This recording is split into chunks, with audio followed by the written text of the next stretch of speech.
The school auditorium was filled with noise that morning. Chairs scraped against the wooden floor, students laughed and shouted, and the big banner on the stage read, Founders Day Celebration. It was a special day for the school, where the principal, teachers, and students gathered to honor the past. Flags hung from the ceiling, and the smell of polished floors filled the air. In the middle of the busy hall, an old janitor pushed his cleaning cart slowly across the aisle. His gray uniform was faded, his back slightly bent, and his hands carried the marks of long, hard work. Most of the students hardly noticed him. He was always there, sweeping the floors, fixing broken chairs, and carrying heavy boxes. But today, one student did notice him, and not in a kind way. Ryan, a tall boy with expensive clothes and a loud voice, leaned back in his chair as his friends surrounded him. He had a reputation for being arrogant, the kind of boy who enjoyed making others laugh at someone else's expense. As soon as his eyes landed on the janitor, a grin spread across his face. "Hey, look," Ryan called out, loud enough for everyone nearby to hear. "The old man is here to teach us history." His friends burst into laughter. The janitor stopped for a moment, glanced at Ryan, and then quietly continued to push his cart. He said nothing. But Ryan wasn't finished. He wanted an audience. He stood up, clapped his hands, and said, "Hey sir, do you even know what day it is? Do you even know what Founders Day means? Or are you just here to mop the floor?" The laughter grew louder. Some students shook their heads, uncomfortable, but most stayed silent. The janitor paused again, his eyes fixed on the floor for a moment before he slowly lifted them. His gaze moved across the hall, not to Ryan, but to the flag hanging above the stage. His expression didn't show anger. It showed something else, something calm, deep, and unreadable. Ryan smirked. "See? He doesn't even know. He probably can't read past the sign on his bucket." More laughter. The janitor's silence made the mocking sharper. Students leaned closer, waiting to see if he would finally react. The tension was heavy, as if the air itself wanted to push back against Ryan's cruel words. "Come on, old man," Ryan pressed.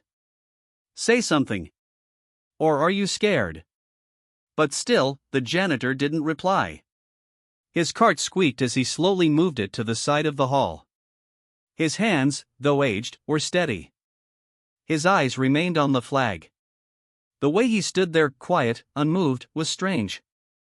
It made some of the students whisper to each other. There was something in his silence that felt stronger than words.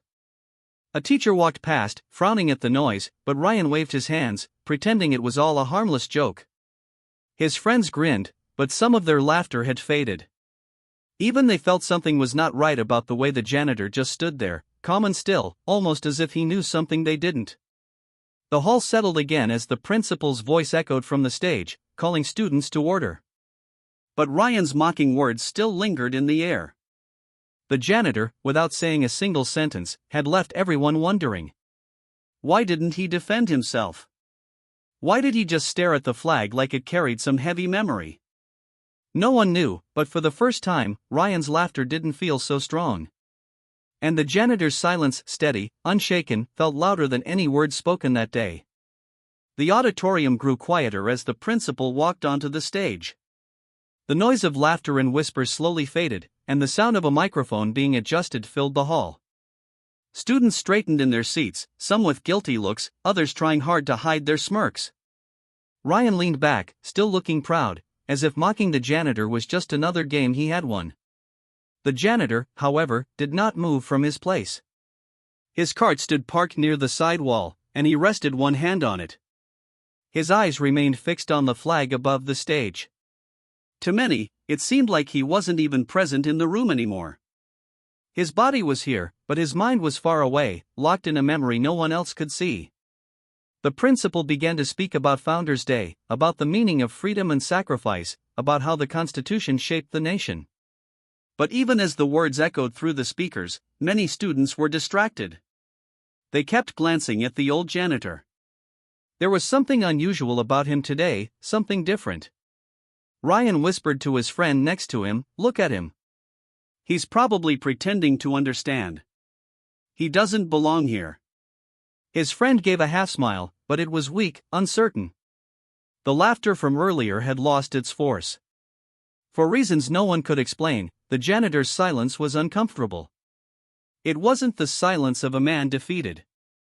It was the silence of someone holding back, someone carrying weight too heavy to throw at a boy's careless words. And that silence spread across the room like a cold breeze, making even the boldest students shift in their seats. A teacher at the side of the hall noticed it too. She tilted her head slightly, her eyes narrowing as she studied the old man.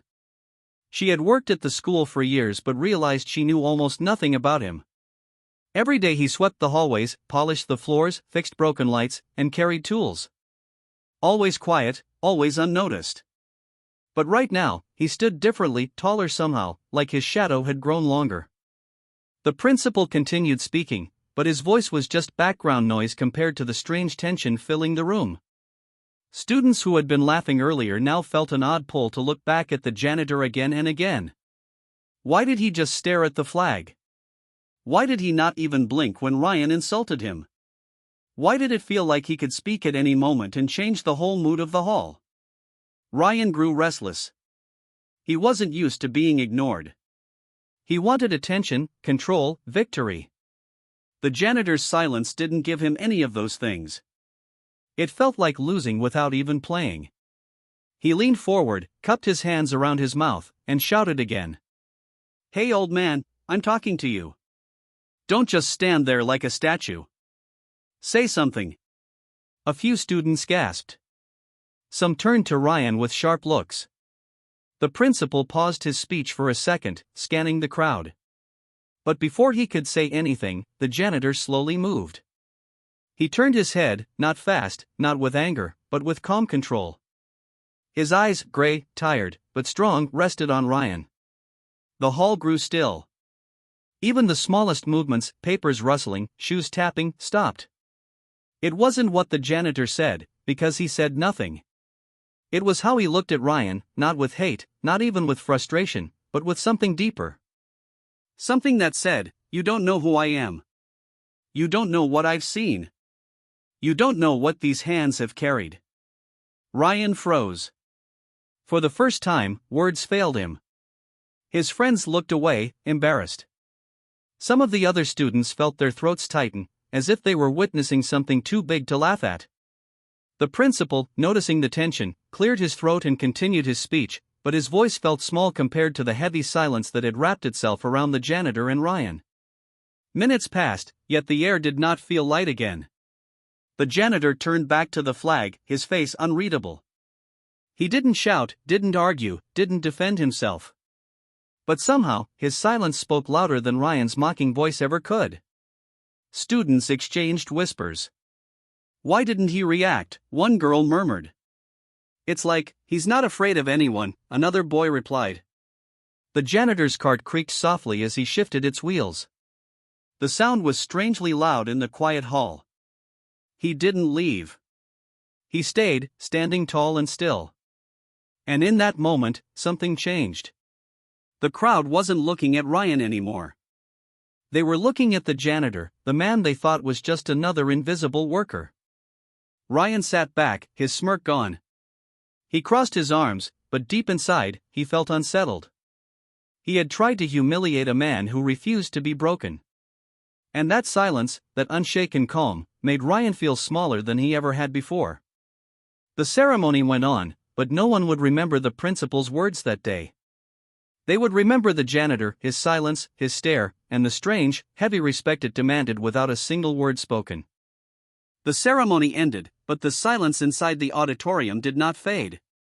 Students left in groups, whispering about what had happened. Some laughed nervously, trying to brush it off, while others kept glancing back at the old janitor as if he were more than just a man with a mop. Ryan stormed out with his friends, though his face carried a tightness he couldn't hide. The janitor stayed behind. He moved slowly down the aisle, pushing his cart as the empty seats creaked back into place. His steps echoed in the large hall, but there was no hurry in them. He was used to being the last one left after everyone else was gone. That was his life now, quiet, unseen, fading into the background. But he had not always lived like this. Years earlier, he had worn a different uniform. Not gray, not faded, not stained by cleaning fluid. It was sharp, pressed, and carried medals across the chest. His name had once been called out with honor, not ignored. His steps had once marched with purpose, not shuffled behind a cleaning cart. He remembered the day he first swore his oath. He was young then, his eyes full of fire, his heart strong with pride.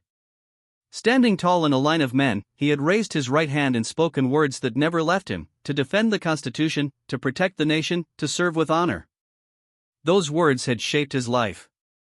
The janitor, Mr. Hayes, had gone to war. He had walked through deserts where the air burned, through forests where shadows hid enemies, through cities torn apart by fire. He had seen men fall beside him, brothers who never came home. He had carried the wounded, whispered comfort to the dying, and stood strong when everything around him collapsed. But war leaves marks. Some can be seen in scars on skin, limbs, and steps. Others are hidden, buried deep in the mind where no one can reach. Hayes carried both. When his service ended, he came home not to medals and cheers, but to silence. The world moved on, and men like him were left to fade. He found work where he could. The school offered him a job. It was simple, quiet, steady. He swept floors instead of battlefields, carried mops instead of rifles. And for years, no one asked him about his past. No one cared. To the students, he was just the janitor. To the teachers, he was just part of the background. But Hayes didn't mind. He didn't need recognition. He had already lived through storms most people couldn't imagine. A classroom full of noisy children or a hallway of careless teenagers was nothing compared to the weight he had already carried. He was content to live in silence until the mocking voice of Ryan broke through. The boy's laughter had stirred something inside him. Not anger. Not humiliation. But memory. When Ryan shouted about Founders Day, Hayes had not thought about the mop in his hand or the faded uniform on his back. He had thought about his oath. He had thought about the men who had given everything for the words written in the Constitution. Words he had memorized not from books, but from living them on the battlefield. That was why his eyes had gone to the flag. It wasn't a piece of cloth to him. It was the symbol of every sacrifice, every oath, every friend he had lost. And when Ryan mocked him, Hayes had no reason to defend himself with words. The truth was already written in his silence. Yet the past never stays buried for long.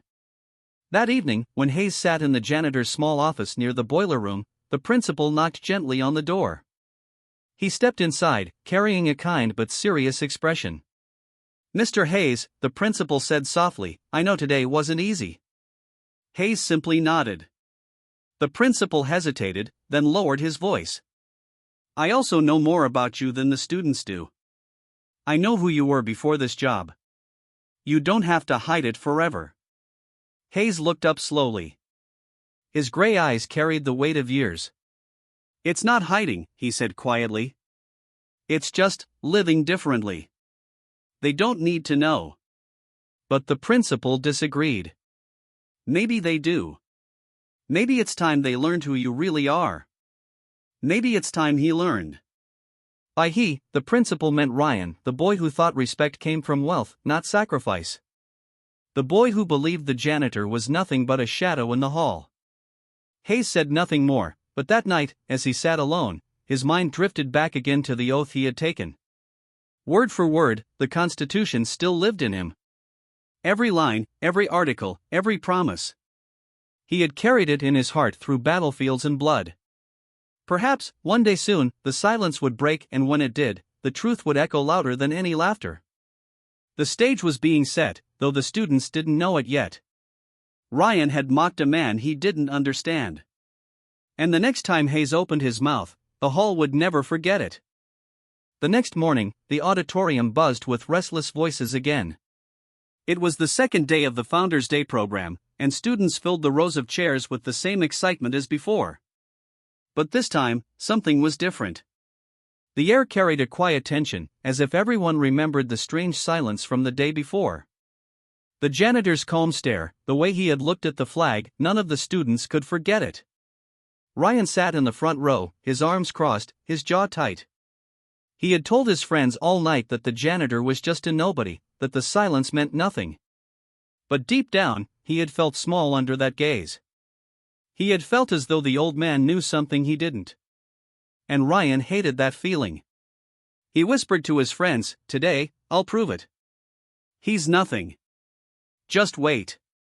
The program began. The principal spoke again about history, about the men who built the nation, about sacrifice. Students clapped politely, but their eyes kept drifting toward the janitor, who stood quietly at the side with his mop, watching the stage the way he had the day before. Ryan's chance came sooner than expected. The principal invited a few students to the stage for a quiz about the nation's history. Simple questions, dates, names, battles. Ryan watched with impatience as classmates answered, some getting it right, some wrong. His smirk returned. This was his moment. When the quiz ended, Ryan shot up from his chair without being called. "Excuse me," he said loudly, his voice carrying across the hall. "If today is about honoring the Constitution and the founders, shouldn't everyone know it? Even the janitor?" Gasps rippled through the hall. Teachers frowned. A few students covered their faces, embarrassed by his boldness. But Ryan stood tall, pointing toward the old man at the side of the stage. "Come on," Ryan said, his grin spreading wider. "If he's so wise, let's see if he knows anything. I bet he can't even recite one line from the Constitution." The hall froze. Every eye turned to the janitor. He did not move. His hand rested lightly on the mop handle, his shoulders steady, his face calm as stone. The principal started to speak. "Ryan, that's enough. This is not the..." But before he could finish, a teacher near the stage said softly, "Maybe we should hear him." It was a dangerous suggestion. If the janitor refused, the laughter would return. If he stumbled, Ryan would win. The hall waited in silence. Hayes, the janitor, slowly placed the mop against the wall. The creak of the wooden handle seemed to echo through the room. He walked forward, not fast, not slow, but with a steady rhythm that made the hall go silent. Every step seemed heavier than the last, as if he carried more than just his own weight. When he reached the stage, he did not look at Ryan. He looked at the flag again, the same way he had the day before. Then, without waiting for permission, he spoke. His voice was low at first, but clear, strong, and steady. "We the people of the United States, in order to form a more perfect union."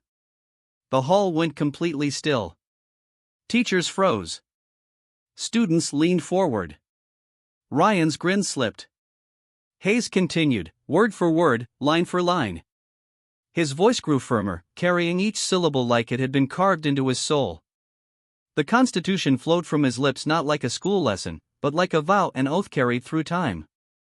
Establish justice, ensure domestic tranquility, provide for the common defense, promote the general welfare, and secure the blessings of liberty to ourselves and our posterity. The principal's mouth hung open. Teachers glanced at each other, stunned. Some students whispered, "He knows it all." Every word. Ryan's face turned pale. His friends shifted uncomfortably in their seats. The boy who had mocked the janitor now sat frozen, staring at the man who spoke with the authority of someone who had lived every line. Hayes did not stumble. He did not pause. His memory was flawless. He recited not just the opening, but articles, amendments, sections, his voice steady, his eyes sharp. It was as if the Constitution was written inside him, carved into his bones. When he finally stopped, the silence that followed was heavier than thunder. No one dared to breathe. For a long moment, the only sound was the flag above the stage, gently shifting in the air. Hayes lowered his head slightly, not in weakness, but in respect. Then he stepped back, calm as ever, and returned to the side of the stage. The principal swallowed hard, then turned toward the hall. His voice shook slightly. "Students, what you just heard was not from a book. That was from a man who once swore his life to defend those very words." Gasps spread through the room again. Ryan's eyes widened. His heart pounded as the truth began to creep in. The janitor was not just a janitor. He was something more. And for the first time in his life, Ryan felt that mocking laughter had no power at all. For a long moment, no one moved. The last words of the Constitution still hung in the air, echoing in the minds of everyone inside the hall. It was as if time itself had stopped to listen. The janitor, Mr. Hayes, stepped back slowly. His face showed no pride, no anger, no need to prove himself. He had spoken the words with the same calm strength he carried every day while pushing his cart. But to those listening, it felt like they had just witnessed something extraordinary. The silence was heavy, almost unbearable. Then it broke, not with laughter, not with whispers, but with the sound of a single pair of hands clapping. It was one of the teachers, standing near the stage. Her eyes shone with tears as she applauded. The sound echoed loudly in the quiet room. Another teacher joined in. Then a group of students. And soon, the entire hall erupted into applause. The noise was powerful, not like the shallow clapping at school plays. This was real, raw respect. It was the sound of people realizing they had misjudged someone who had been invisible for too long. Ryan sat frozen in his seat. His face burned red, his heart pounded in his chest. The same crowd that had laughed at his jokes yesterday now applauded the man he had mocked. He wanted to disappear, to sink into the chair, to escape the stares that were starting to turn his way. Hayes, however, did not bow. He did not wave his hand for attention. He simply nodded once, quietly, and stepped back toward his cart. The applause followed him, filling every corner of the auditorium. The principal, still shaken, finally raised his hand for silence. His voice trembled, but his words carried weight. "Students, today you have learned something more valuable than any lesson I could teach. This man, Mr. Hayes, may sweep our floors and clean our halls. But before he wore that uniform, he wore another. He once served this country as a soldier. He defended the very Constitution he recited just now, word for word, because he swore an oath to protect it with his life." Gasps filled the room. Several students sat up straighter, their eyes wide with shock. A few covered their mouths. Teachers bowed their heads respectfully. Ryan's throat went dry. He could hardly breathe. His ears rang as the words sank in. A soldier? A war hero? He had mocked a man who had given more for the country than Ryan could ever imagine. The principal continued. "Respect is not measured by wealth, or by clothes, or by the work someone does. Respect is measured by sacrifice, by duty, and by honor. And Mr. Hayes has all three." The hall erupted in applause again, louder than before. Students stood up, clapping, cheering. Some even shouted, "Thank you." Their voices carried genuine emotion. But Ryan could not clap. His hands shook too much. Shame pressed down on him like a heavy weight. He had wanted to humiliate the janitor, to make him small. But instead, Ryan was the one who felt small, smaller than he had ever felt in his life. His friends shifted uncomfortably beside him. They avoided looking at him. They too had laughed yesterday, but today, the laughter felt like a sin. Hayes quietly picked up his mop again. His work was not finished, at least not in his eyes. To him, applause was not necessary. He had done what needed to be done, not to prove himself, but to honor the words he had carried in his heart for so long. Yet to everyone else, the image of him standing tall, reciting the Constitution with flawless memory, would never fade. It was burned into their minds like a permanent mark. The shockwave spread beyond the auditorium. By the end of the day, whispers turned into stories. Students told others in the hallways, teachers shared the moment in the staff room, and soon the entire school buzzed with the tale of the janitor who knew the Constitution better than anyone. Ryan couldn't escape it. Everywhere he walked, he felt the weight of eyes on him. Some students smirked at his embarrassment. Others shook their heads in disappointment. For the first time, Ryan wasn't the leader of the crowd. He was the boy who had mocked a hero. That night, as Ryan lay in bed, he replayed the scene again and again. The janitor's steady voice. The flawless words. The silence that had followed. and then the thunder of applause. Ryan had never felt so small, so powerless. He had thought the janitor was nothing, but now he realized the truth. Hayes carried more dignity in his silence than Ryan had ever carried in his loudest words. The shockwave wasn't just about what the janitor had done. It was about what the students had learned. Respect wasn't something to mock. It wasn't something you demanded. It was something earned through sacrifice, through service, through honor. And Hayes, the man with the mop, had more of it than anyone in that room. The next morning, the school felt different. Students moved through the halls more quietly, their voices lower than usual. Groups of kids whispered to each other, but their laughter was softer, their eyes more thoughtful. Something had shifted since the day before. Everywhere Ryan went, he felt it. The looks, the whispers, the weight of what he had done. Yesterday, he was the one everyone followed, the one whose jokes filled the halls with laughter. Today, he was the boy who mocked a man who turned out to be more than any of them had imagined. His pride had crumbled, leaving only shame. Ryan sat at his desk during the first class, but he could not focus. The teacher's words blurred into noise.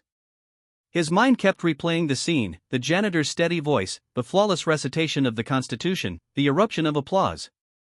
And then the silence that followed, when Ryan realized he had lost more than just a game. He had lost respect. By lunchtime, Ryan could no longer sit still. He pushed away his untouched tray and left the cafeteria. His friends didn't stop him, they were too busy avoiding his eyes. For the first time in years, Ryan walked alone. He found himself outside the boiler room, the janitor's office. The door was open just a crack. Inside, he could see Mr. Hayes sitting at a small wooden desk. His uniform was still gray and worn, his hands rough with age and work. He was polishing an old metal, the bronze catching the dim light. His face was calm, almost peaceful, like a man who didn't need recognition to know his worth. Ryan hesitated at the door. His throat tightened. His pride screamed at him to walk away, but another voice, quieter, heavier, pushed him forward.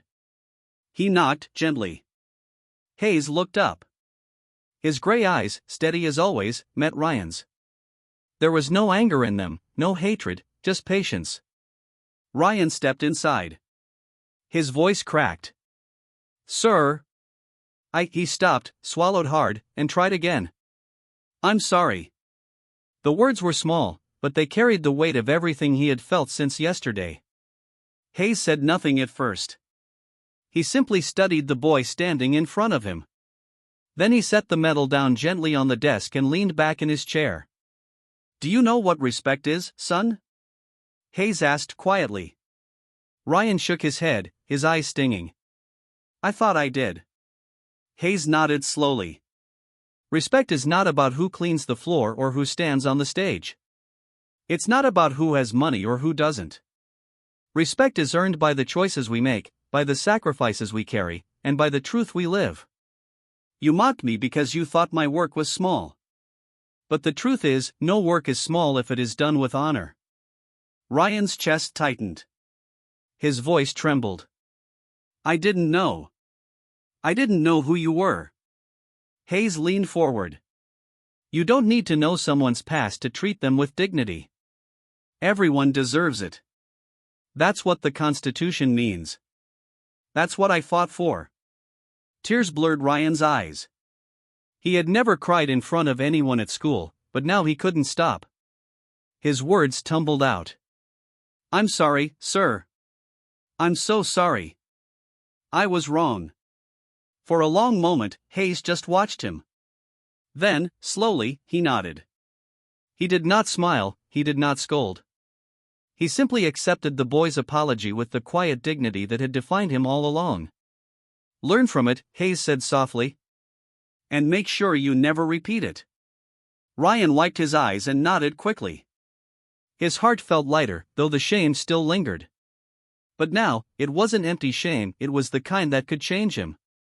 When Ryan left the room, he carried no smirk, no pride, no need for attention. He carried something new: respect. Respect for the man he had once mocked, and respect for the truth that dignity lives in silence, sacrifice, and service. That afternoon, the principal gathered the students once more in the auditorium. He spoke briefly, then did something unusual. He invited Mr. Hayes to stand on the stage. The old janitor walked forward, his steps steady, his expression calm. The students rose to their feet, clapping, cheering, their voices ringing with respect. Ryan stood among them, clapping the loudest. His eyes never left the man on the stage. This time, his applause was not for popularity, not for show. It was real. The janitor stood tall, his hand resting lightly on the podium. He did not give a long speech. He simply looked at the students and said, "Remember this, freedom is not free. And respect is the least you can give to those around you." The hall exploded in applause once more. And for the first time in his life, Ryan understood what those words meant. From that day forward, no one saw Mr. Hayes as just the janitor. They saw him for what he truly was, a man of honor, a man who had carried the weight of a nation, and a man who taught them that dignity cannot be mocked. And Ryan, he carried the lesson for the rest of his life.